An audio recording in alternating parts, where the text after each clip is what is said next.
இப்போ காலையில் கூட முதலமைச்சர் அலுவலகம் மாற்றும் பொழுது ஏன் மாற்றினாங்கன்னு சில பேர் கேட்டாங்க. சில பேர் ஆடம்பரத்துக்காக மாத்திரியான்னு கேட்டாங்க. அப்படி இல்லை. கலைஞர் அவர்களும் அம்மா அவர்களும் இருக்கும் பொழுதே ஒரு புதிய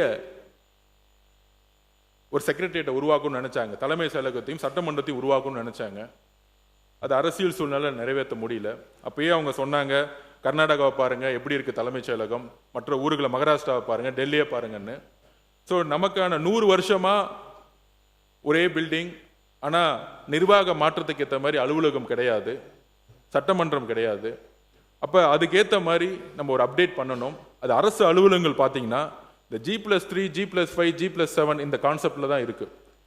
அதாவது கோயம்புத்தூரில் நாங்கள் ஒரு ப்ராஜெக்டை பார்த்தோம், கிட்டத்தட்ட 2 ஏக்கர். ஆனால் அந்த இடத்துல ஒரு நீதிபதிகளுக்கு ஒரு கோட்டர்ஸ் கட்டுறாங்க. ஆனால் G+3 12 பேருக்கு தான் அங்கே கெஸ்ட் ஹவுஸ் கட்டிட்டு இருக்காங்க. ஆனால் தேவை 50-55 பேர்த்துக்கு. திருப்பி 3 வருஷம் கழிச்சு அதே டிபார்ட்மெண்ட் பட்ஜெட்டை ஒதுக்குறாங்க, திருப்பி PWD வராங்க, திருப்பி இன்னொரு இடத்த தேடுறாங்க. அப்போ அதே இடத்துல ஒரு தனியார் நிறுவனம், ஒரு கன்ஸ்ட்ரக்ஷன் கம்பெனி ஒரு 2 ஏக்கர் கொடுத்தா அவங்க 4.5 FSI வரைக்கும் அவங்க தன்னுடைய ப்ராஜெக்டை சப்மிட் பண்ணுறாங்க. அப்போ அதுக்கான எப்பயுமே ஃபவுண்டேஷன் தான் அதிகமான காஸ்ட் ஆகும், அடித்தளத்துக்கு தான் அதிகமான காஸ்ட் ஆகும், ஃப்ளோர்ஸுக்கு காஸ்ட் கம்மியாகும். இது கன்ஸ்ட்ரக்ஷனில் இருக்கவங்க எல்லாருக்கும் தெரியும்.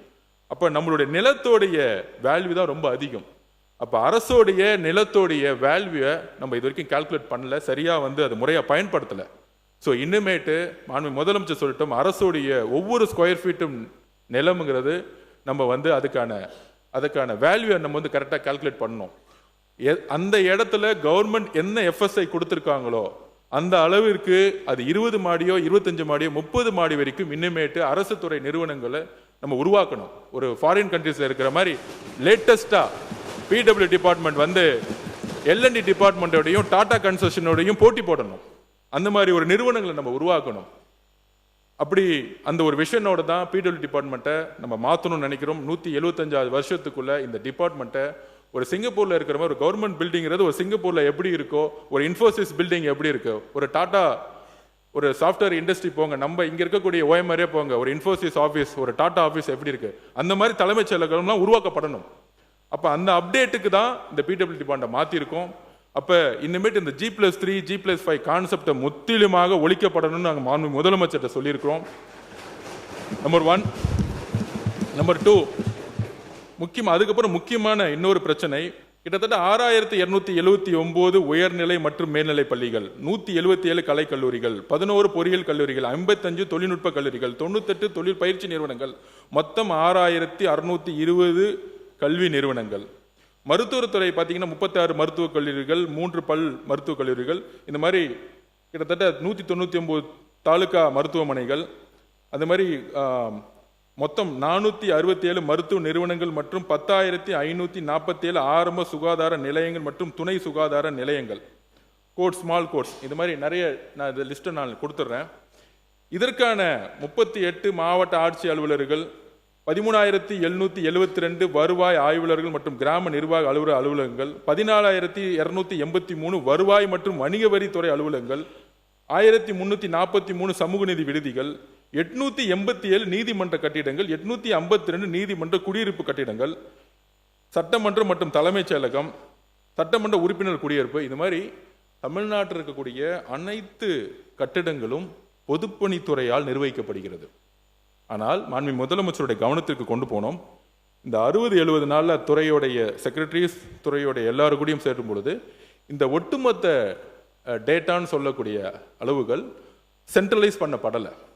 குறிப்பாக பள்ளி கல்வித்துறை அமைச்சருக்கான பிரச்சனை என்னன்னா, பொதுப்பணித்துறை மெயின்டைன் பண்ணுறாங்க, ஆனால் சர்வே எடுத்து எத்தனை ஸ்கூலில் எல்லா பில்டிங்கும் தரமாக இருக்கா, எத்தனை ஸ்கூலில் பாத்ரூம் இல்லை, பெண்கள் ஸ்கூலில் எங்கெங்க டாய்லெட் இல்லை, இந்த டேட்டாவை எடுக்க சொன்னால் அது பொதுப்பணித்துறை அலுவலகத்தில் இல்லை. ஸோ இந்த 60 நாளில் இத்தனை 1000 மேற்பட்ட நான் படித்த மாதிரி எல்லாத்தையும் ஒரு டேஷ்போர்டில் கொண்டு வர சொல்லியிருக்கோம். டேஷ்போர்டில் கொண்டு வர சொல்லிட்டு அடுத்த 6 மாதத்துக்கான முக்கிய பணியை பள்ளிகள், பெண்கள் படிக்கக்கூடிய பள்ளிகள் ஆகட்டும், அரசு அலுவலகங்களாகட்டும், எல்லா இடத்துலையும் இன்றைக்கு உண்மையான பிரச்சனை என்பது மக்கள்கிட்ட சொல்லணும். அதுவும் சட்டமன்ற உறுப்பினர்கிட்ட உங்ககிட்ட நாங்கள் கொடுத்துருவோம். அதை இப்போ ஒரு சட்டமன்ற உறுப்பினர் இடத்துல கிட்டத்தட்ட 10 ஸ்கூல் இருக்குன்னா அந்த ஒவ்வொரு ஸ்கூல்ல வந்து 10 பில்டிங் இருக்குன்னா 7 பில்டிங் நல்லா இருக்கு, 3 பில்டிங் வந்து பயன்படுத்தவே முடியாதுன்னா இந்த அரசு உண்மையுடன் வெளிப்படைத்துடன் அந்த அறிக்கையை வெளியிடும். ஏன்னா மழை காலம் வருது, கவர்மெண்ட் ஸ்கூல்ல ஏதாவது ஒரு பில்டிங் இடிந்துச்சுன்னா எங்களுக்கு அந்த பயம் இப்பயே வருது.